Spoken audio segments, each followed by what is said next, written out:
Sadio Mané, star du football africain, star du football mondial, a une face cachée.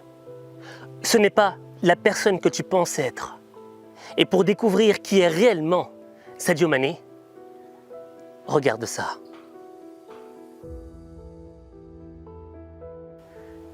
Je pense qu'il faudrait être un peu dingue pour ne pas reconnaître que Sadio Mané est un monstre du football.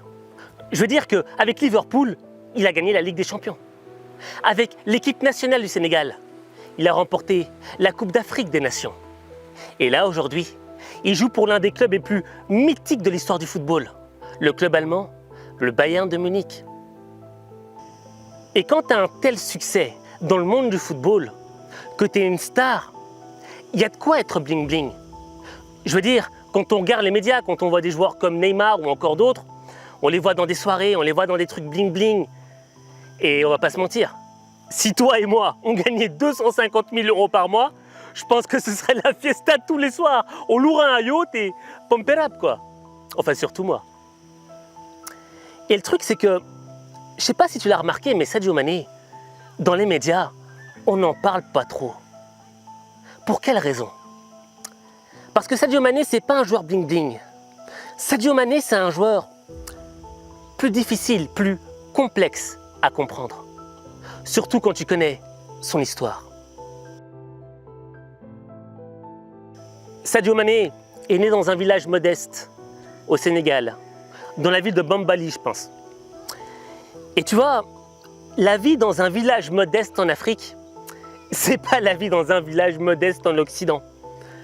Parce qu'en Occident, tu as encore des opportunités, tu as la possibilité de faire des formations, tu as des aides sociales.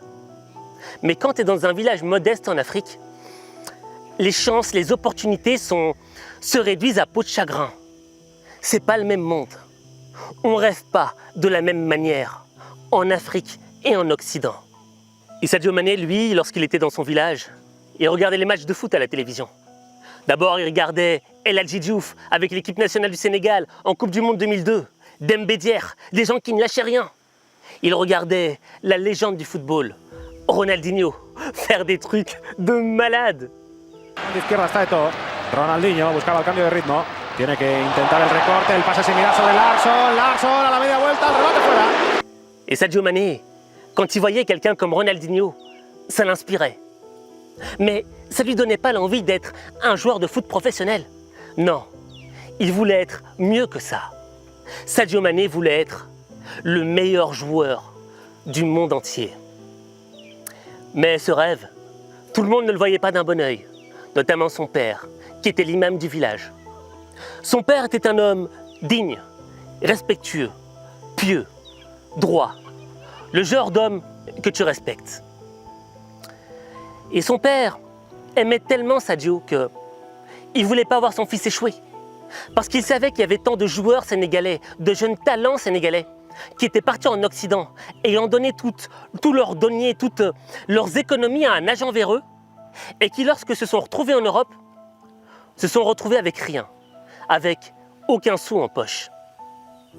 Son père ne voulait pas le même avenir pour lui. Et là, tu vois, on peut mettre en évidence un élément. C'est que souvent, quand on a un rêve, et quand on parle aux gens qu'on aime, notamment à nos parents, ils nous cassent tout le temps. Ils nous empêchent d'aller vers ce rêve. Ils nous ramènent les pieds sur terre. Et nous, ça nous frustre, ça nous rend tristes. Je vais devenir pro. Arrête, je vais devenir pro. Oh oh. Ouais. Ah, ça, on verra. Tu seras sûrement aussi bon que moi. C'est comme ça que ça marche, tu sais. J'étais plutôt en dessous de la moyenne, alors... T'as de grandes chances de plafonner. À ce niveau. Alors, tu vois, tu vas exceller dans un tas d'autres domaines. Pas dans celui-là. Je refuse que tu lances des ballons pour rien du matin au soir, d'accord? D'accord. Ok. Ouais, vas-y, joue.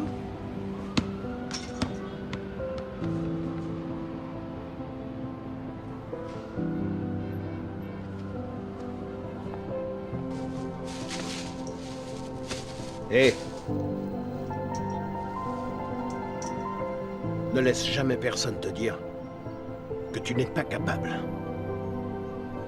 Même pas moi. Compris? Compris. Si tu as un rêve, tu dois le protéger. Tu verras que les gens incapables d'y arriver feront tout pour te décourager.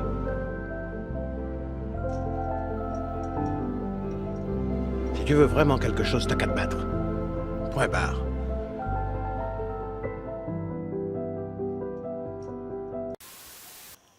Mais s'ils ont cette attitude avec nous, c'est pas parce qu'ils veulent nous faire échouer, non. C'est tout simplement parce qu'ils nous aiment jusqu'à l'os, jusqu'à la dernière goutte de sang qu'il y a dans leur corps. Parce qu'ils savent que dans le processus qui va nous amener à nos rêves, il y aura des déceptions, il y aura des épreuves, il y aura des échecs. Et parce qu'ils nous aiment, ils ne veulent pas nous voir tristes. Ils veulent nous ramener sur le chemin le plus sécure, le plus protectionnel. Et ça, on ne peut pas leur en vouloir. Mais Sadio Mané, il s'était auto-validé.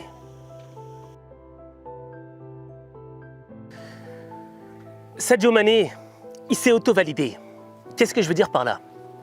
Tu vois, quand on a un rêve, quand on a une idée, un nouveau projet en tête, la première chose qu'on a tendance à faire, c'est d'aller le faire valider par les autres. On va parler de cette idée, de ce rêve qu'on a en tête aux autres. Pourquoi? Parce qu'on a envie tout simplement de gonfler notre ego. On a envie qu'ils nous disent « Mais putain, ton idée, elle est géniale, vas-y !» Mais souvent, c'est le contraire qui se produit. Les gens rapportent tous les inconvénients, toutes les difficultés auxquelles on va faire face. Et ils nous rappellent qu'on n'est pas aussi bon que ça, qu'on rêve trop, qu'on devrait se calmer un peu. Et ça baisse drastiquement notre enthousiasme. On est totalement démotivé. On était heureux avant d'en avoir parlé, et une fois qu'on en a parlé, on se retrouve à devenir malheureux. Pourquoi? Parce qu'on attend tout simplement la validation des autres. Or, Sadio Mané, ce qu'il différencie des autres êtres humains, c'est qu'il n'attend pas qu'on le valide. Il s'auto-valide.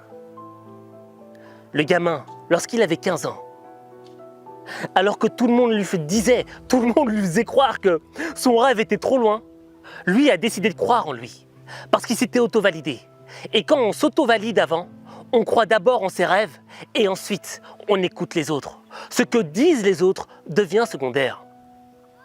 Et à l'âge de 15 ans, il a fugué de son village pour aller au centre-ville du Sénégal, Dakar, et intégrer une école de foot. Ce qui est incroyable, c'est que Sadio Mané est parti avec des vêtements extrêmement précaires. Il est parti avec rien. Rien en poche, rien comme vêtements assez luxueux, assez sportifs. Il est tout simplement parti avec un rêve. Le rêve d'être l'un des meilleurs joueurs de foot au monde. Et après s'être entraîné extrêmement difficilement, après avoir traversé des épreuves dures, il est parvenu à atteindre son rêve. Tout ça parce qu'il s'était auto-validé.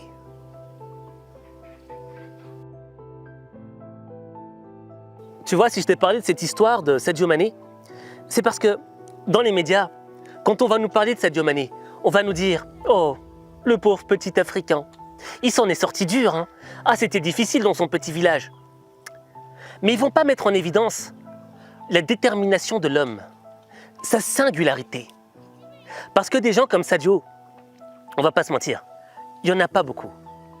Moi, par exemple, avant, je ne m'auto-validais pas. J'attendais que les autres me valident.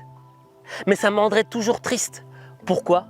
Parce que mon rêve dépendait de la vision des autres, dépendait de la validation des autres. Et quand dans ta vie, tu attends à ce que les autres valident tes rêves, valident tes projets, tu peux attendre longtemps. Et tu n'es plus indépendant dans ta vie. Non, tu es dépendant des autres. Tu es dépendant du regard des autres. Et Sadio Mané, lui, il a d'abord appris à se regarder de l'intérieur. Et cela depuis un âge très jeune. Parce que oser fuguer de son village, un village très musulman, où fuguer c'est très mal vu, faut le faire. Tout simplement pour poursuivre ses rêves.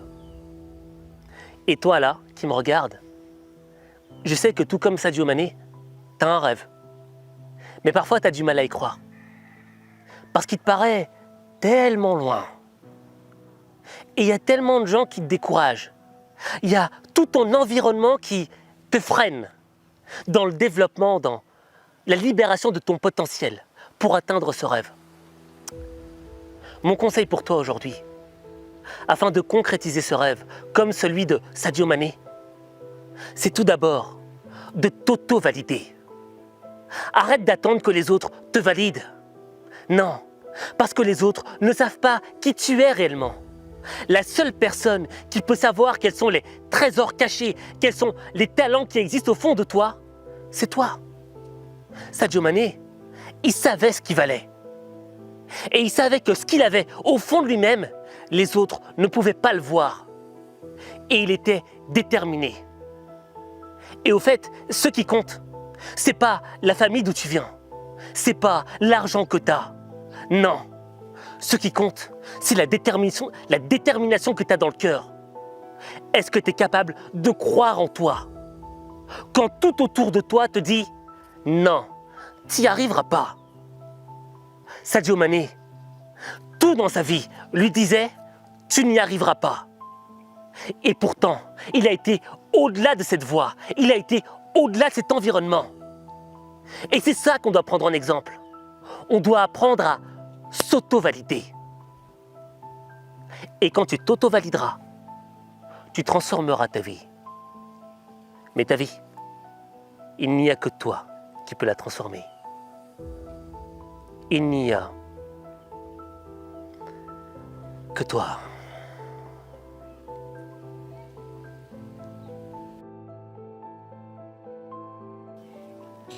Je voudrais que tu fasses un premier pas. Le premier pas de l'auto-validation. Je voudrais que tu écrives en commentaire « Je m'auto-valide ». Je m'auto-valide. C'est le premier pas pour croire en toi. Écris-le. Et dans 100 ans, dans 200 ans, si YouTube existe encore, les gens liront ton message. Et ça les inspirera. Tout comme Ronaldinho a inspiré Sadio Mané. Au fait, je pense que chaque être humain a pour rôle d'inspirer les autres, d'amener cette petite lueur d'espoir quand tu vis dans le désespoir. Alors, apporte ta lueur d'espoir dans l'histoire du monde en écrivant en commentaire « Je m'auto-valide ».